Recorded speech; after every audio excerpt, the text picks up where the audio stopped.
Well, trade between China and the European Union has thrived over the last few years. Trade's picked up since 2020, hitting more than 20% annually, pushing trade in goods to a record high of more than $900 billion last year. China ships all kinds of things, toys, furniture, clothes, footwear to the EU, buying back things like leather goods and alcohol.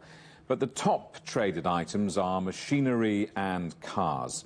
There's been a big increase in China's export of electric vehicles, with companies like BYD, NIO, MG and XPeng winning over European consumers. Brussels estimates that Chinese-made EVs could account for 15% of all EVs sold in Europe by the year 2025. And that rise in the popularity of Chinese EVs is part of the rising trade imbalance between the two economies. By the end of 2022, the EU's trade deficit with China widened to a record $276 billion. Well, Adam Dunnett is Secretary General of the EU Chamber of Commerce in China. What we're looking for is a level playing field, the same thing we've been looking for the last 20 years. And of course, China's continued to open and reform, but in many areas, it's still not a level playing field. And so for our companies doing business here, they're not able to make the investments that they would like to. I think China's missing out, not being able to attract the investment that it wants to attract. How does the EU plan to address the trade imbalances, especially with China increasing its industrial capacity?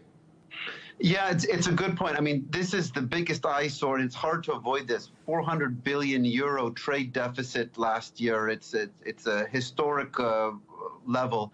And it gets a lot of attention. So China talks about, it has its big Shanghai import exhibition where it tries to attract investment, but it hasn't been able to do so. There are a lot of barriers that EU agricultural goods and medical devices are facing trying to export to China, and so I think China needs to look at some of the look at some of its regulations and see how it can better harmonize and get the assurance it needs to bring these products into China. The EU has a lot of export capacity, and we'd like to see it digested here. The EU's recently announced €3 billion in subsidies for electric vehicle battery production. I mean, I wonder how will that impact the EU-China relationship? Well, it's a very topical point right now. I think they've taken a cue from what they've seen happening in China in terms of how emerging industries have developed, and I think what's important is subsidies do exist out there, but they need to be implemented in according to market-based principles that have been set up by the WTO and need to be respected accordingly. So perhaps this will give European automakers a little bit of an edge and support that they need to compete in this very, very important market. What would success look like at the end of this summit? We can't expect, overnight for things to change immediately, but lots of small steps along the way that we've seen, for example, with the 24 measures coming out of the State Council, the relaxation of visas, the extension of the individual income tax.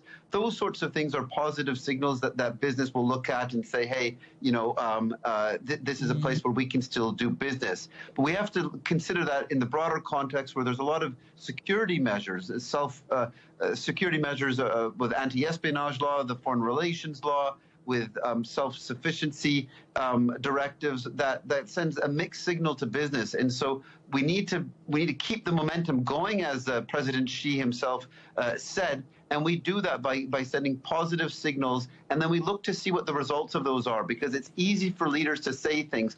Ultimately, the judge needs to be is where does business put its money at the end of the day.